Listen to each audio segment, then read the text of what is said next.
这是一群英勇的铁血硬汉，鲜血往下直流，可硬生生的他坚持着剧痛，把后面所有的拳术动作全部打完。这是一支豪情的湘江卫士，要让香港市民能感到你有能力去保护香港各区的安全，你有能力守护好他们的美好幸福生活。这就是中国人民解放军驻香港部队。我是驻香港部队某教导团参谋长潘峰。好中意你啊！您可不可以给他回一封信呢？你是要我作文吗？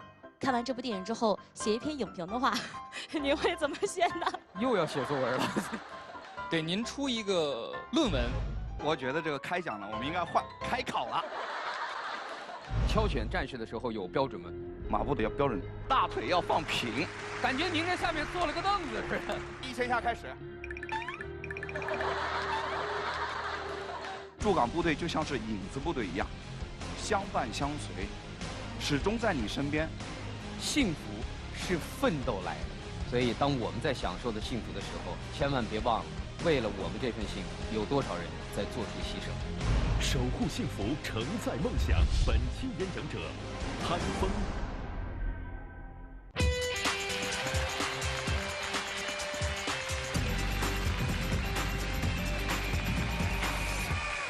高考助未来，各位好，您现在正在收看的是由高考智能教育倡导者银鼎教育独家冠名播出的中国首档电视青年公开课开讲了，我是主持人撒贝宁，欢迎各位。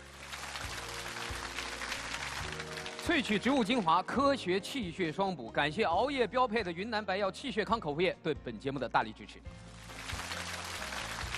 有这么一句话，幸福是奋斗出来的，在你享受幸福生活的同时，你应该想一想，我们今天所有的幸福的一切背后有多少人，经过了多少艰辛、努力和奋斗，才有了今天这样的成就。我就在想，我的生命当中发生最大的改变的，跟我现在的状态关系最紧密的，是我踏入中央电视台《今日说法》节目组，是从1997年夏天开始，我上大学的时候，大3。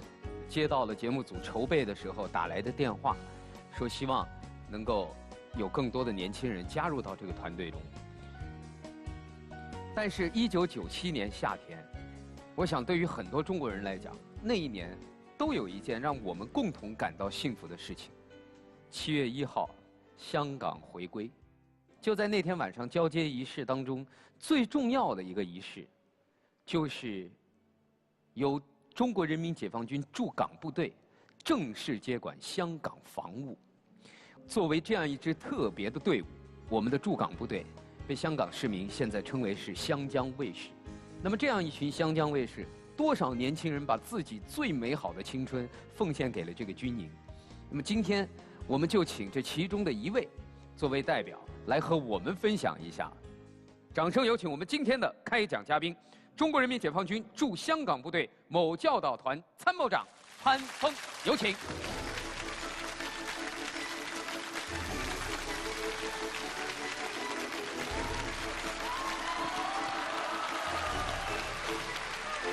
你好，蔡老师，你好。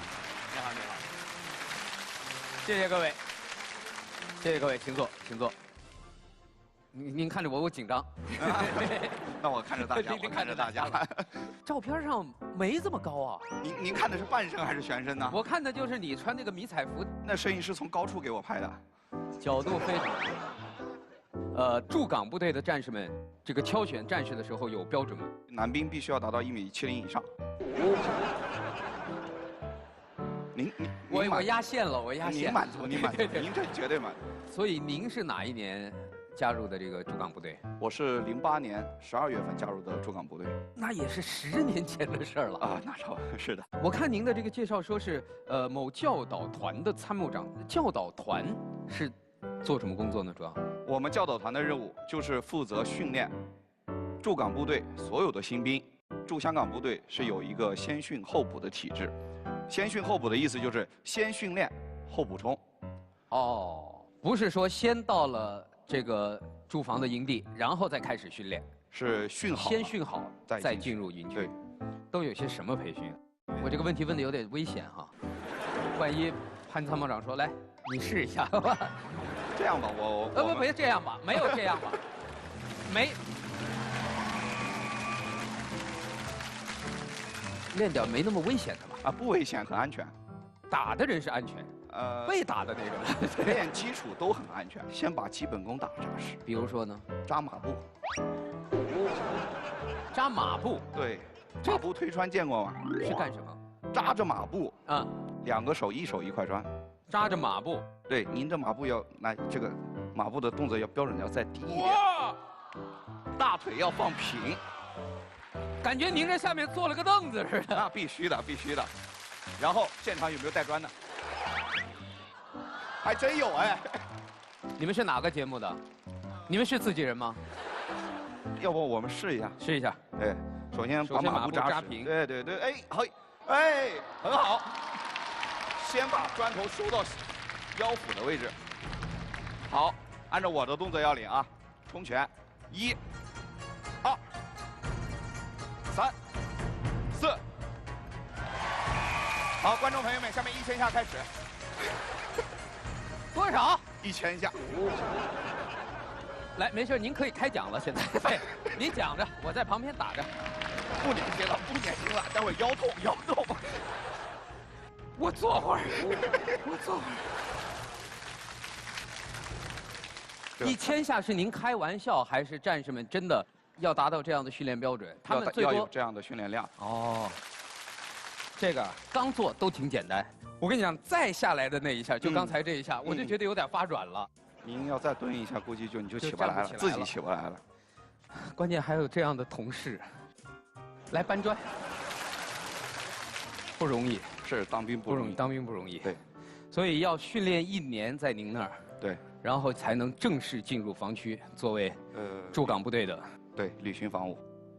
每一个驻港部队的战士或者咱们的指挥官心里都会有着这一段当兵岁月你们最幸福的回忆。接下来讲台留给您，掌声有请潘参谋长为我们开讲。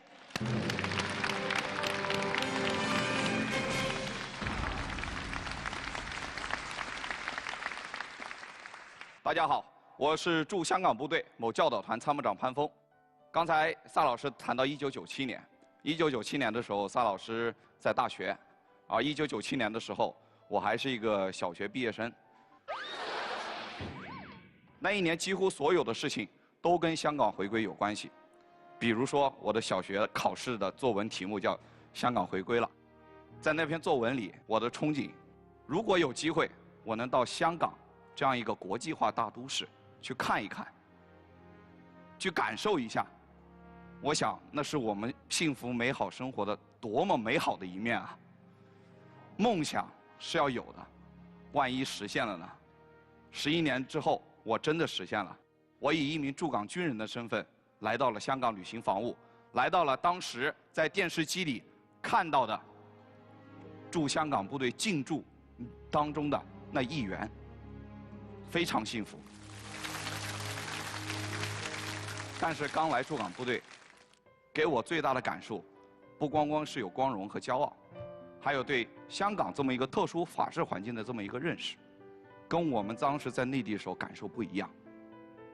晚上组织实弹射击，正在打实弹，打着打着，快9点钟了，连长突然说：“潘峰啊，9点钟了，不再响枪了。”当时组织训练还有2、3个组还没有射击完呢，马上就轮着他们了。我就跟连长建议，我说连长，你能不能推迟一点？我们把这几组打完吧。连长当时很不高兴，说按命令办。部队嘛，服从命令，听从指挥。后来我才知道，我真的是什么都不懂。按照香港的法律，驻香港部队所有的实弹射击是要通报特区政府以及所有的香港市民，在几点钟到几点钟啊，驻军会在哪一个靶场进行实弹射击训练。驻军在严格守法纪这一块是非常认真，甚至较真的。9点钟结束，那打到9点钟01秒，那都是不行的。不光是实弹射击，舰艇出航，飞机出航，都会事先通报特区政府。也正是这样一支部队，严格遵守着香港法律，对香港民众的生活进行着充分的尊重，也获得了香港市民的认可。有的香港市民就评价，驻港部队就像是影子部队一样，始终在你身边，但是他跟影子一样，却从来不去打扰你的生活。越是这样，越有我们香港市民对我们驻港部队抱有了浓厚的兴趣。驻军每年都会组织军营开放这个活动。军营开放是驻香港部队非常有特色的一样活动，它通过邀请香港市民来入营参观，举行升国旗仪式，参观连队内务，观摩军事科目表演，武器装备展示，让香港市民可以进入到营区，近距离的去了解国家和军队的建设。每一年的军营开放，香港市民的热情都非常高。每到派发门票的时候，我们热情的香港市民总会在营区门口排成了几百米的长龙队伍。这个排队的长龙画面，我想在整个香港地区，即使是手机旗舰店门口排队的场景，也没有这个场景火爆。正是有香港市民的这样热情，我们驻军官兵对军营开放这个活动也是更加的重视。我当连长的时候，我就是全数方队的指挥员。起初我还是觉得挺简单的，但是就是这么一件简单的事情，在第一次全数方队合练的时候，就给我上了一个非常难忘的一课。第一次合练，跑步出场。军人的跑步是有队列动作要求的。第一步，跃出去，按照跑步动作要领，跑步走，要跃出去。这一步，85公分，要飞出去。第一步如果迈得小了，你这个指挥员看起来没气势。我就是跑得不好的那一个，第一步跑的时候习惯性的这么一点，太小了，当天就被营长收拾了，硬生生的被营长罚着整个足球场足足跑了8圈，一步一步的跳，一步一步跳，别的不练，就练这一步。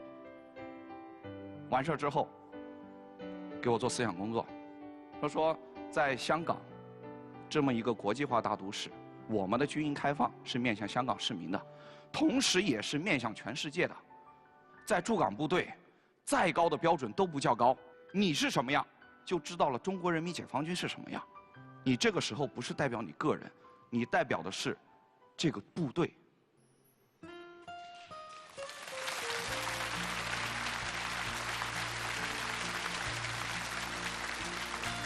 最后，我这个指挥员是这样练的，我们下面的队员更不用说，一个格斗的起势，1个小时先定住，马步2个小时，弓步4个小时，在正式的表演过程当中，大家也很拼。12年搞军营开放，全数方队，我们班长宋德贵倒弓的表演的时候，倒下去之后，这个胳膊之前他有一点习惯性脱臼，就真脱了。可硬生生的，他坚持着剧痛，把后面所有的拳术动作全部打完，在场的观众没有任何一个看出一点点不一样，就这么坚持着下来，直到退场的时候，身边的战友才发现，这就是我们的战士。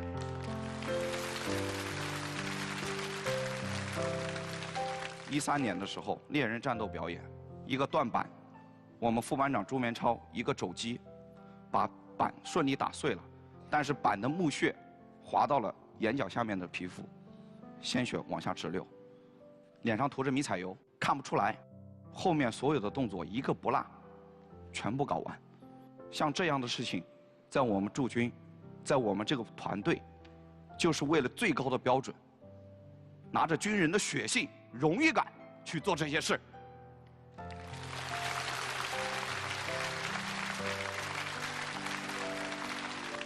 也正是军营开放这么一个平台，让香港市民更进一步的去走进了军营，也让我们感受到了香港市民对我们驻军官兵亲人一般的感情。去年7·1 航船州军营开放，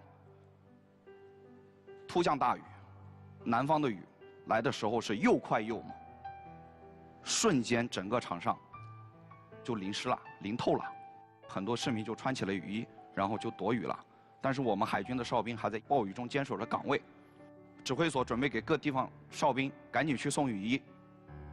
这个时候，突然观礼台上有人说：“哎，你看，那边有人在给哨兵撑伞。”他把伞举得高高的，正是这样一种亲人般的感情，给了我们驻军官兵投身于香港一些军营开放工作的一些动力。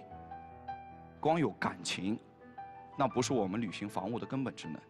作为一支部队，作为一支军队，作为驻港部队，在香港履行防务，你关键是要让香港市民能感到你有能力去保护香港特区的安全。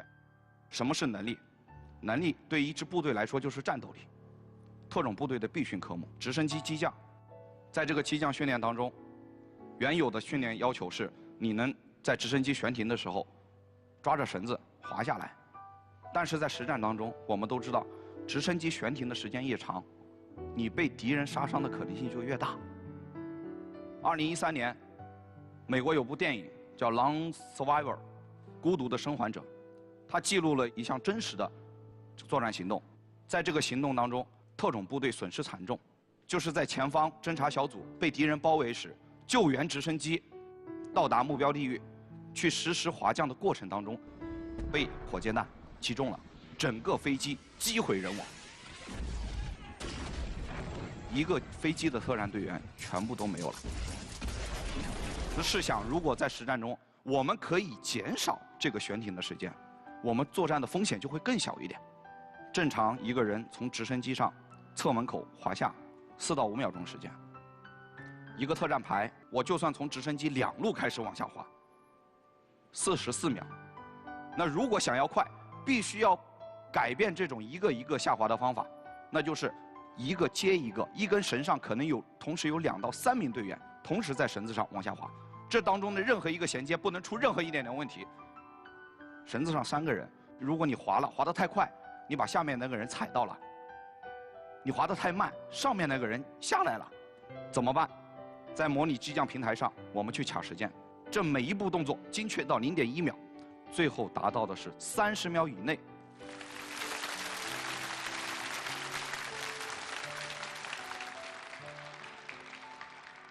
实战化训练是带有风险的。如果说有人滑下来受了伤，这个责任谁来负？如果我们不对我们自己提出这么严格的要求，在实战中，火箭弹打的是你的飞机，掉下来的、死伤的是我们自己的战友。就是这样的训练，在我们实际的演习当中也得到了非常好的检验。湘江卫视2015C 联合军演，实兵实弹的，这在以前是没有组织过。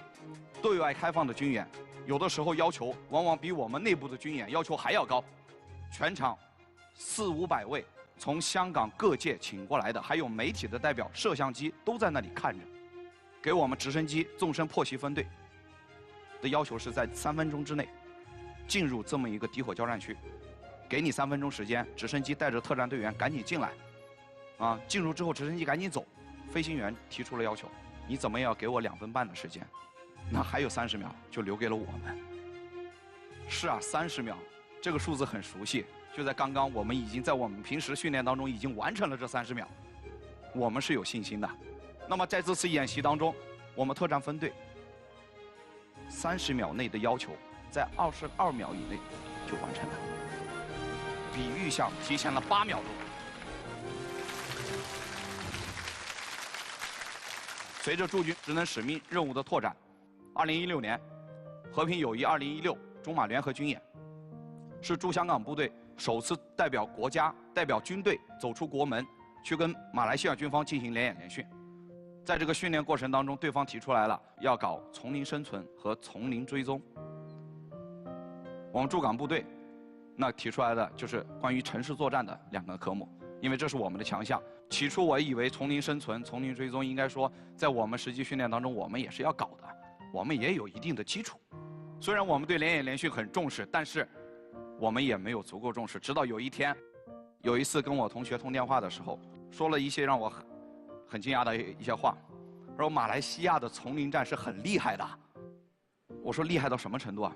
他说美军特种部队每年都会去到马来西亚，向马来西亚当地原住民去学习丛林追踪。哦，原来人家是高手。我这个时候才让我引起了足够的重视。我当时确确实实也很惊讶。我说我们要去准备准备，好好努力努力了。丛林追踪怎么追踪？我们一组人走过去，人多一点可能痕迹明显一点。如果是人少，一个人走过一片丛林，不注意你根本发现不了一点点痕迹。功夫不负有心人，在马方教授这个科目的过程当中，是第一次去训练我们的追踪手，我们的侦察引导员。10个痕迹就发现了8组，马军方教员感到非常惊讶，说：“你们以前训过吗？”我们说没有。他说：“不可能啊，这别说是你们，就是我们本地的学员、本地的士兵，就算是老兵，有的时候也未必10组痕迹都能发现这么多的。”这让我第一次感受到我们训练带来的乐趣。以前在搞丛林生存训练的时候，我们会适当给予队员一些野战生存装备，但是在马来西亚，我们也认识到他们对丛林作战的认识和这个追求。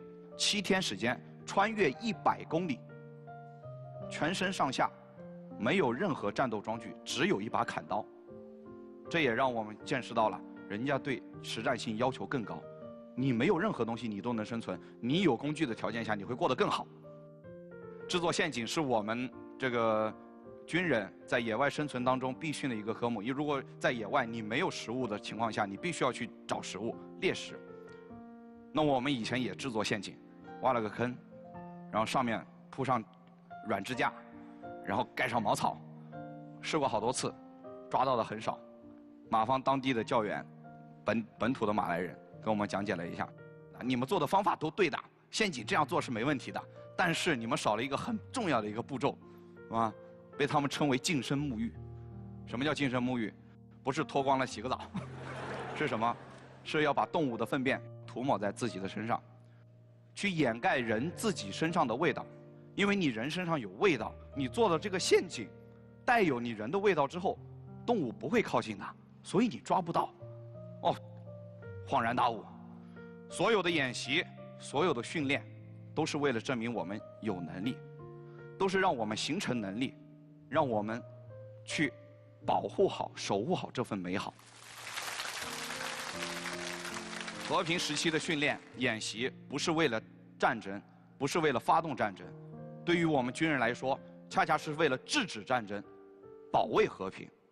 能战方能止战，你能够打赢战争，你才能够遏制住战争，才能让战争远离你所守护的人民。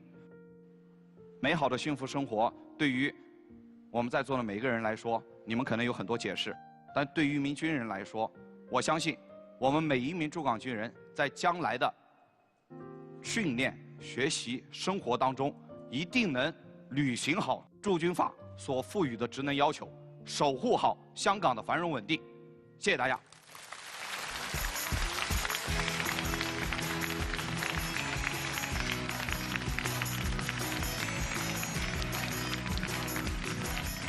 萃取植物精华，科学气血双补，云南白药气血康口服液，熬夜标配，邀您继续收看开讲。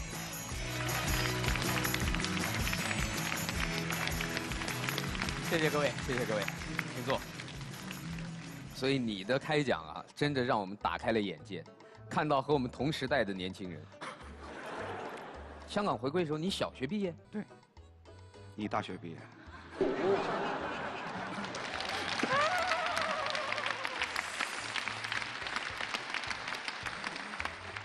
看不出来啊！哎呀，那你是90后，我是85，估计是风吹日晒的，这个就是内伤了，练出内伤了。被你的话内伤了。不，我说我自己。在您开讲的过程中，观众写来了小纸条问题。接下来我们共同进入银鼎教育小纸条全民互动环节。很多人都会问，回忆你军旅生涯当中你最骄傲的时刻、最荣光的时刻。但是这位观众问，我想请问到目前为止，您军人生活中有没有令你最后悔的事儿？我上军校的时候，然后我报的是侦察与特种作战指挥专业。看名字就知道很苦了，很苦。所以我母亲跟我说：“你想清楚，这个当兵肯定是要吃苦的，因为她是名军嫂出来，她知道军人有多苦。”报到了之后，确实很辛苦。就是那时候体会到了，同样是军训啊，同样是军训，我们这个专业的人的入伍训练和其他专业的入伍训练，人家那叫军训，我们这叫磨练。一开始第一个多月吧，这个有点顶不住了，在那个环境下，确确实实犹豫了，扛不住了，犹豫了，真的是犹豫了。然后印证了现在当下可能就是流行的一句话，就是你现在流的血和汗，就是你当时填志愿时脑子里进的水。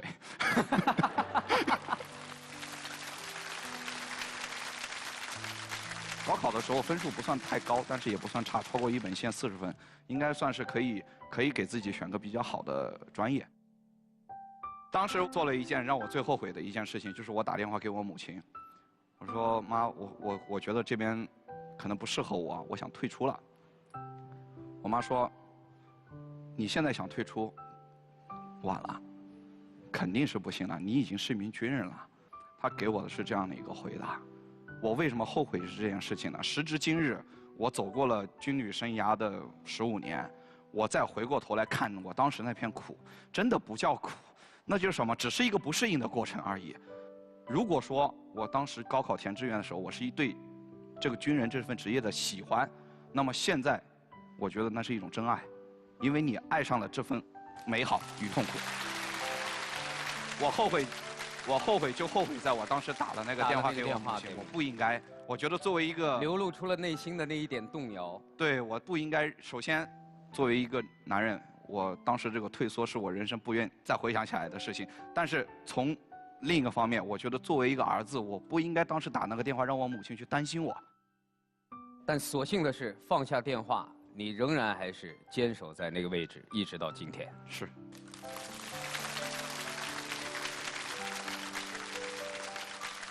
我们现在开讲，除了现场的小纸条，我们也在嘉宾开讲的过程中，通过央视网实时图文直播，我们也在网上征集了很多观众的问题。我们来看其中一个观众的提问。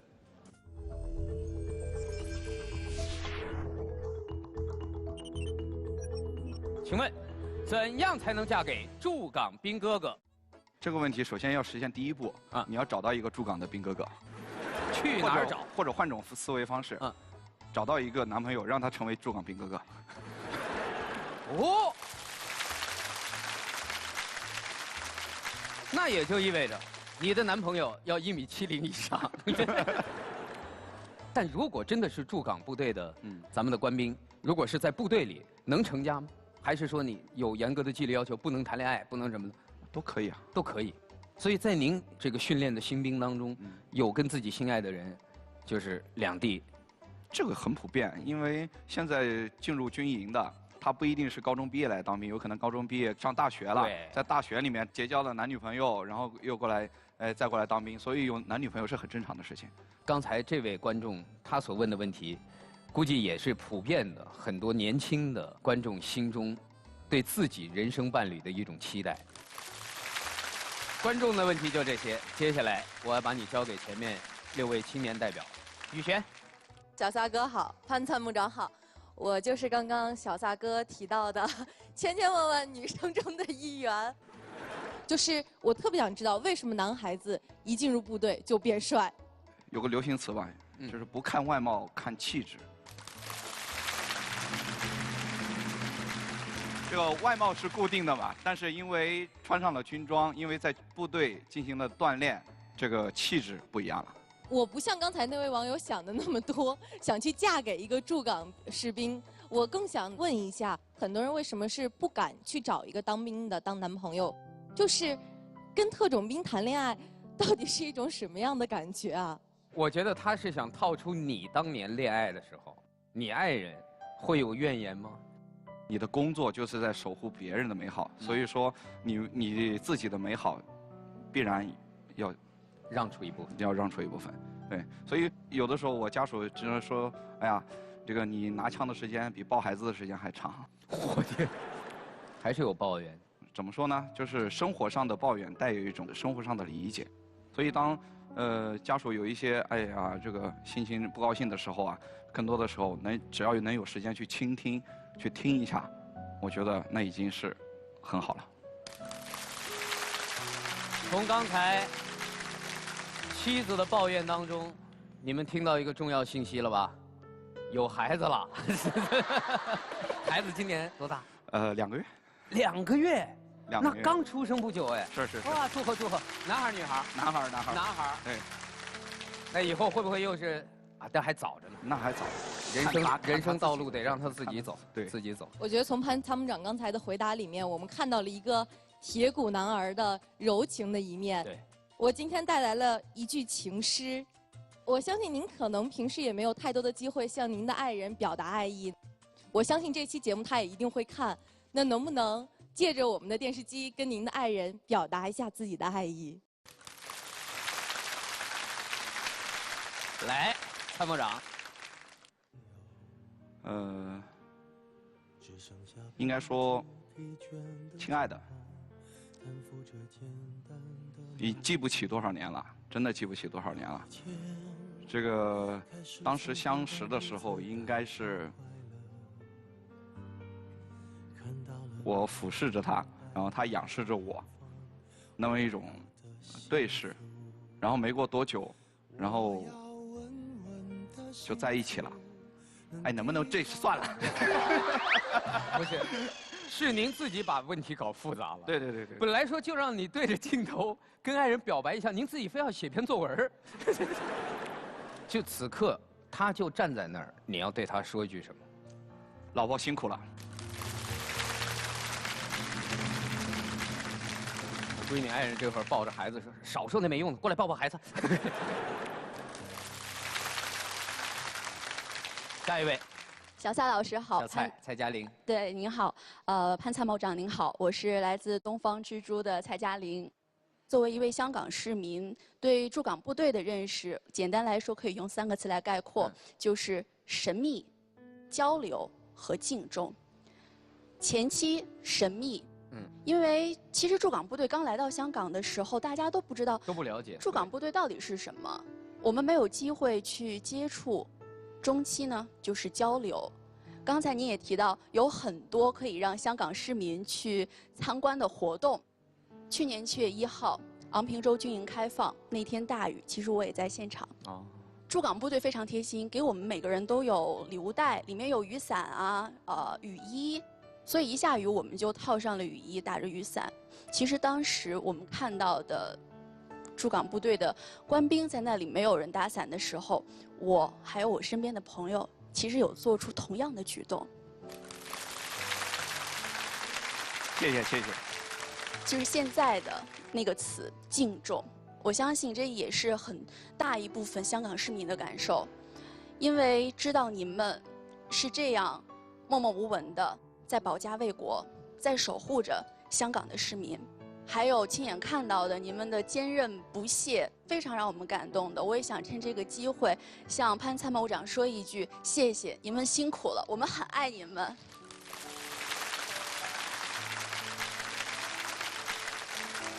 其实您来香港也很多年了，您怎么形容驻港部队和我们香港市民之间的关系呢？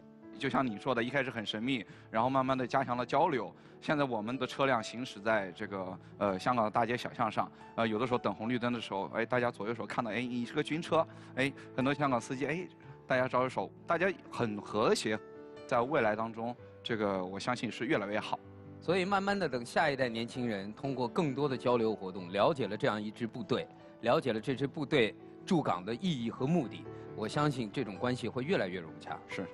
就像刚才小蔡老师您说的，让我想到我有一个师妹，就是同样是在香港中文大学毕业的一个黄同学，她曾经写过一封信，就是写给驻港部队的情书。我相信您应该看过。她主要是因为她曾经参加过大学生的大学生的体验营，然后她出营之后，将自己的感受写了一封信给了驻港部队。親愛嘅班長，唔知道你仲記唔記得我呢？我曾經係香港大學生軍事生活體驗營嘅學員，你哋教識我哋乜嘢係堅毅，不放棄，不低頭。我知道喺駐港部隊仲有住千千萬萬，秉承住責任同埋榮耀，默默守護住香港嘅中國軍人。我寫呢封信係想同你哋講聲，你哋辛苦啦，我愛你哋。黃日晴，2017年6月。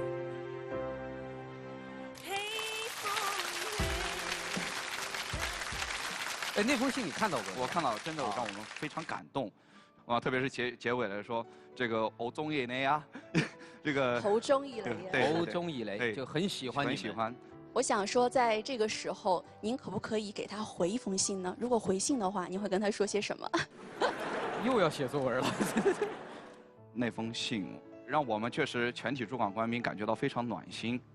将来如果还有机会，他不管在什么样的工作岗位，只要我们驻港部队这个始终在那里，都是他一个家。只要你参加了夏令营，参加了体验营，参观了军营开放，你都是我们驻港部队的这个一份子。有机会常来看看。谢谢。珊珊。我做过军事记者嘛，我接触过很多中国人民解放军，铁汉柔情就是我对中国人民解放军最深刻的一个认知。我觉得今天潘参谋长也给我这种感受，就是驻港部队不但在用自己的铁血的部队在保护着香港市民，更在用一些细小的细节和举动去爱护着香港市民。我想问一个小细节啊，我在网上看到的一个故事，我不知道真的假的。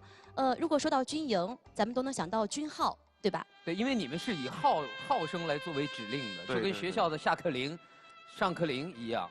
对。但是我听说很多驻港部队的营区是不鸣号的。是的。啊？是的。驻港部队没有这个。从进驻开始到现在都是一直保持着没有。为什么呢？因为从进驻的时候，这个驻军就本着一个不扰民的原则。军号声音是比较响的。日复一日的改变，才更能看出驻港部队对整个香港市民的一种爱护。我听您演讲的时候哈，我就在想，又说我当排长的时候，一会儿又是我当营长的时候，现在您又是参谋长。我觉得现场很多听众还有观众可能都没闹清楚您到底是当的啥官儿。我总结了一下，我不知道对不对，我怀疑您在当参谋长之前，应该是驻港部队的特战营营长。对。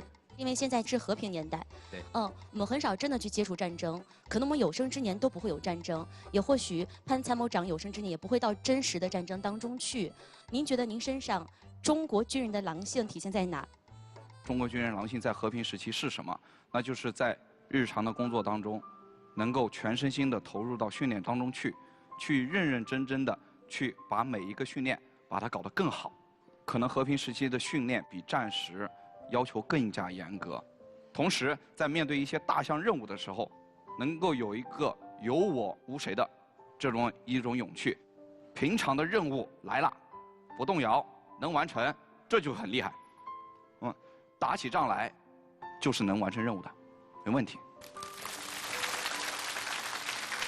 这就是一种自信，一种自信。最后，我还是有点小小的个人的感受想跟大家分享。我觉得刚才潘参谋长回答我问题的时候，那种笃定、那种坚定，但是又很真诚朴实的那种态度，相信大家和我一样感动。很多人都很缺安全感，尤其是女孩，是吧？我在部队采访的时候接触过很多中国军人，就是特别真切地感受到这种安全感。就当他去保护我的时候，我感受到那种是身为一个记者，身为一个女孩，被一个高大的男人、一个高大的军人所保护的安全感。但是今天面对潘参谋长，我更想说，我在跟中国军队接触的时候，感受到的是一个作为公民的安全感。也谢谢潘参谋长用你们青春帮我们塑造了这种国民安全感，谢谢您。下一位，小撒老师好，参谋长好，看到您我觉得很亲切，因为我曾经也是一名士兵，您是一名湘江卫士，我是一名边防战士。是在哪个部队？是在云南边防。云南边防。对。哪个是你啊？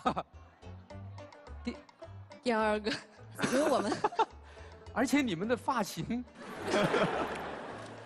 就感觉就是拿个碗扣上，然后把露出来的地方一剪。我们当时剪头发的时候，好多女兵都哭了，因为不舍得。但是最后也看习惯了。很艰苦的一支队伍。当时我们的新兵连是在普洱，普洱的冬天呢是大太阳，紫外线非常的强，我们的脸都晒脱皮了。当时呢，我们就是不给涂防晒霜，然后我们班有一个女兵，她偷偷的涂了，但是特别明显就能看出来。那天早上，然后对那天早上班长就罚我们全班匍匐前进100米，在那个训练场上。当时呢是冬天，那个训练场上都是草，然后那个草上面有露水，那个露水都还没有干，那个草里面有小石子。我们全班就在那里匍匐前进，爬了100米，然后等到爬完的时候，全班脸上都带着泪花，然后有的呢手都流血了，有的胳膊什么的都肿了。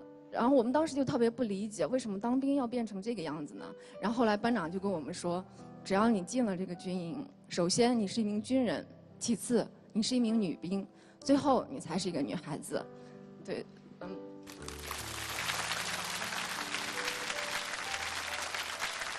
女兵真的在部队非常不容易，真的很不容易。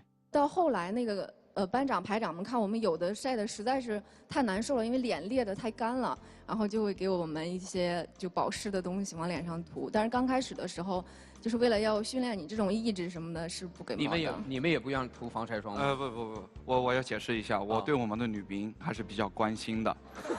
这个防晒霜，这个包括海训期间啊，这些你该怎么涂就怎么涂。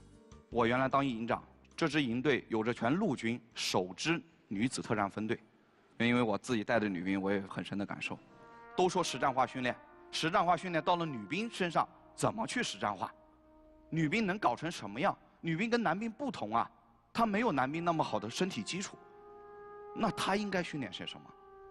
我们的女兵女子特战排主动去要求加训摩托车特技驾驶，3轮的摩托车有一个鞭斗，要练撬鞭斗特技驾驶。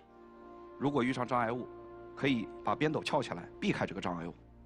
一个女孩子操纵着几百斤的摩托车啊，你怎么利用这个惯性能把这个鞭斗撬起来，还能把这个龙头给稳住？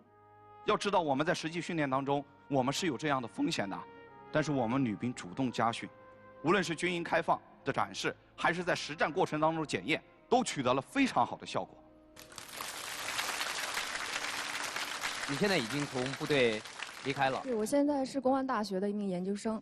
现在你虽然脱下了军装，但是如果遇到比如像我这个体型的为非作歹的人，你一个人应该没问题。还是有些问题的。但是有这个事情发生的时候，肯定还是要冲向前的。向你和你的战友们问好。谢谢您。您刚刚提到，在咱们驻港部队也有一些大学生士兵。我当时呢也是大学生士兵中的一份子。那我当时呢已经22岁了，可是我的老班长们呢，他们可能才19岁、20岁。老班长。对，就是有一些大学生士兵呢，就觉得心里面就觉得自己的这个状态啊特别的尴尬，而且还老放不下大学生那点架子。对。他首先比你先知道部队里的这个各项规章制度啊，以及各项训练的内容，在这方面他是完全可以当你的班长的。现在部队的装备日新月异，对技术的要求越来越高，无论是普通的枪械的操作，还是一些这个技术装备的使用，对学历、对文化的要求都是越来越高，是有很大发挥空间的。也许我们说的学历也好，文凭也好，是在社会上认定一个人能力的某种标准，但是对不起，到了部队，到了实战当中，真的，比如说到了你们的训练的那丛林里，真的在面对生死一线的时候，你会希望身边有一个比自己兵龄长几年的、经验丰富的班长带着你。对，大老师，你这太专业了，真的。这个在部队我们一直都有一个观念，就是经验。部队有很大程度上是一门经验的科学。这个在强大的压力，特别是在实战条件下，任务压力来临的时候，你的学历、你的知识可能当时来不及反应。对。但是唯一能反映出来的是什么？就是你的经验，长期的训练结果。这段经历真的会成为你人生很难忘的一段经历，同时也会成为人生中以后取之不尽的精神财富。所以王珂未来可能还会要穿上另外一身制服，从公安大学毕业以后，可能会成为一名公安民警。那个时候仍然还是要肩负起守护他人幸福的职责，所以也谢谢你。谢谢谢谢。我们最后一位，郭宏强，萨老师好，穿着迷彩服来的。潘参谋长好，我叫郭宏强，我跟那个潘参谋长只有一个共同的点，就是潘参谋长守卫一方疆域，守卫香港。我是守卫学校的。您是学校？我是北京电影学院的保安。哦，对。属于学校保卫处的。是的，是的，是的。那你的工作内容一般是什么？就是平常是在表演学院这边上班。表演学院上班。对对对，然后是保护着，就是学校里边不受一些外来人的影响。有些人是过来追星啊也好，或者是对。诈骗的，或者找表演学院学生搭讪啊，就恶意搭讪的。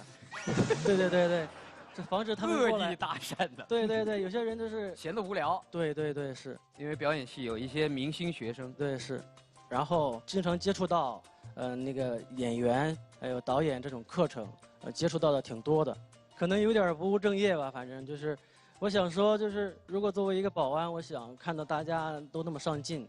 然后其实自己也有这样的梦想，也有梦想，也能受这种艺术的熏陶的话，我希望自己有一天也可以有自己的影视作品啊、演出啊。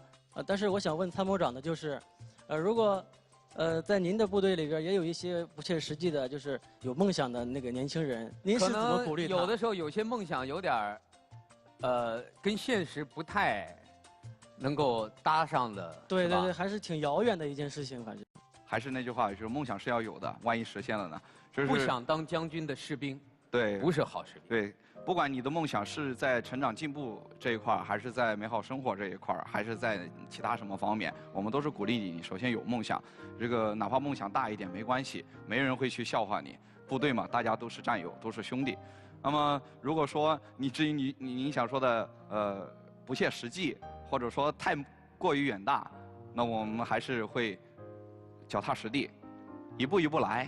刚才参谋长说了，我们把目标先分小一点。你目前的目标是什么？2014年的时候，我参加了北京电影学院地区教育学院的那个成人高考，考了一个大专。然后今年是计划的考的那个专升本来着。专升本，结果是没有考上，对。但没关系，对，我还明年还会继续努力。挺好，他的目标我觉得还挺明确的。对对对对。不是说那个做一天看一天，对对。如果蒙着个机会就蒙着了，蒙不着再等，不是这种状态。有规划，我觉得他是有规划的，这点非常好。我想说，就是潘参谋长刚才从您的那个话里边，我也感觉到了，就是您实现了您的梦想，我觉得您是我的榜样。谢谢。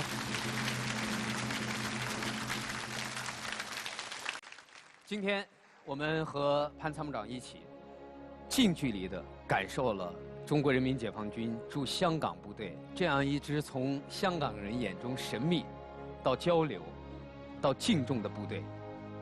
与此同时，也感受到了你们的艰辛和不易。所以，应了那句话：这世界上哪有那么多的阳光灿烂、岁月静好？只不过是有人在你身后替你挡住了黑暗。所以，我想，习总书记那句话：幸福是奋斗来的。所以，我们的幸福，其实背后有多少人在为之奋斗？在此把我们的掌声送给他们。